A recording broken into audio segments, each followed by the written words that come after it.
Okay guys, one last thing before we move on to 4.2. This is a little note. Correlation doesn't mean causation. Just because two things are correlated doesn't mean one causes the other. For example, if there is a relationship, you're studying the relationship between ice cream sales and flu cases.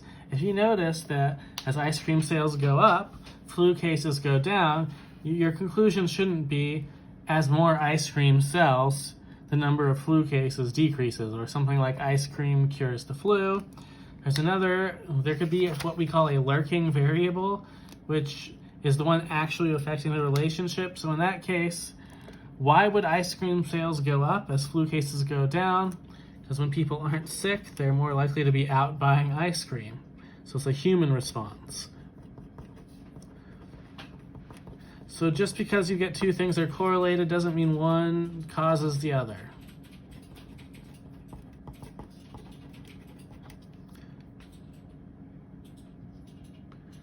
Now, when we move on to 4.2,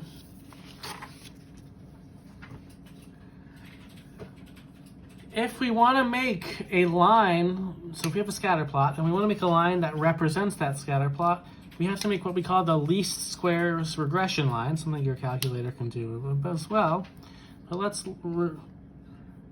think about what a linear equation is. So the formula for a line is generally y equals mx plus b.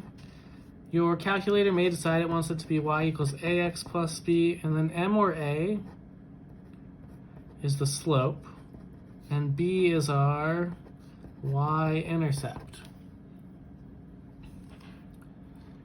So the y-intercept is where you start on the vertical axis, and the slope is your rise over run, most people tend to think. It's how much it increases, the relative increase. So as an example, the cost in dollars of renting a U-Haul truck is given by y equals 0.1x plus $29.99, where x is the number of miles driven. The slope is the number with the x. So that would be the 0.1, or the 10 cents. The y-intercept is the number added by itself, $29.99. What does this actually mean? It means that it costs $29.99 to rent the truck, and an additional 10 cents per mile.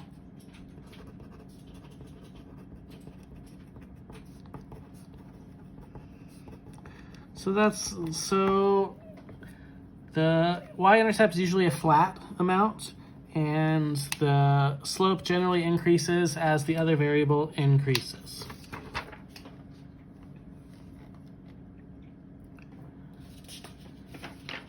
Okay, so let's look at a scatter diagram, the one to the right. What kind of correlation does it look like it has? It looks like it's probably positive and linear. Now, the least squares regression line is when we try to fit a line that best goes through all the data points. It may not hit the most, but it creates the least distance between all of the points. Something like this, for example, minimizes distance between the points. That's the idea of the least squares regression line. So the least squares regression line technically minimizes this vertical distance between the points and the line all the way up. Now, they're always going to square the distances because they don't want positives offsetting negatives. Now, the equation of a least squares regression line is given by y hat equals b1x plus b naught. Now, b1 is normally our r, our correlation coefficient, times sample standard deviation of y divided by sample standard deviation of x. And b naught is usually y bar minus b1 x bar. Now the residual is just the vertical measures that I talked about the graph. So notice that these use all of the same things we calculated in 4.1, just turned them into a line. So if we want to calculate the regression line for our example from 4.1 on the numbers of hours of study in our exam grade, if we recall what all of our values were, we had an x bar was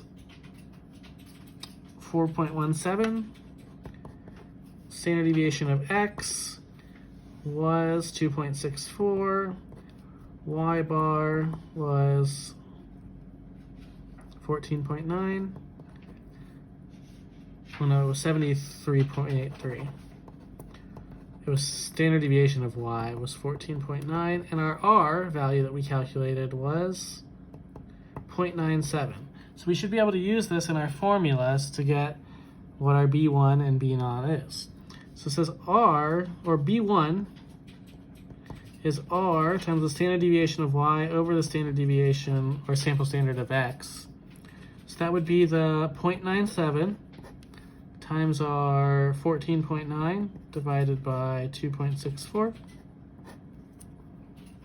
Now when you put that into the calculator, you get our B1 is 5.47. Now, according to our equation on the last page, B0 is y bar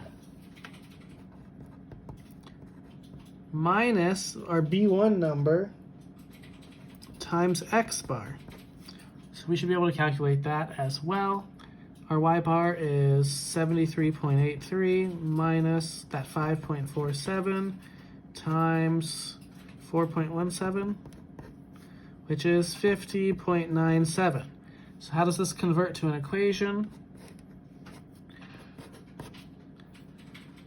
We get y bar, or y hat, equals 5.47 x plus 50.97. So what does that actually mean?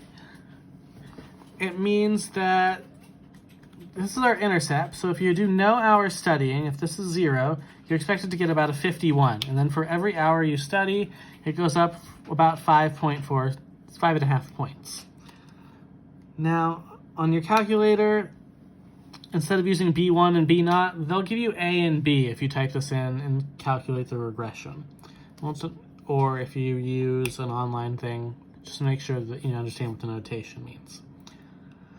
So predict the exam score if some student studies 6 hours. So all that means is plug in 6 for x. So 5.47 times 6 plus 50.97. We multiply, this is 32.82 plus 50.97, which is 83.79. So we expect them to get about an 84. Now, we actually had someone that studied 6 hours, right? They got an 82. So the person who studied 6 hours actually got an 82. We expected, so this is actual, the expected value according to our equation is that someone who studies 6 hours would get 83.79. What is the residual for this person? You just take their actual score minus the expected score. So 82 minus 83.79. So that's negative 1.79 is the residual. Now, what does that mean? It means their grade was below the average because it was negative. So slightly below average.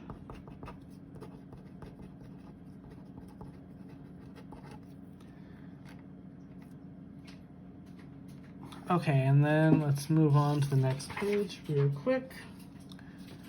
Ask the question, interpret the slope in the y-intercept.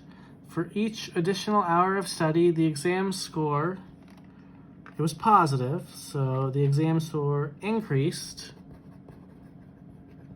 by 5.47. That was our slope.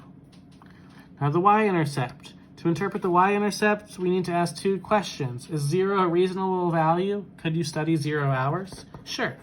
Do we have values close to 0? Yeah, we even had someone who studied 0 hours. If you get yes on both of those questions, then you can interpret the y-intercept. So what does the y-intercept mean?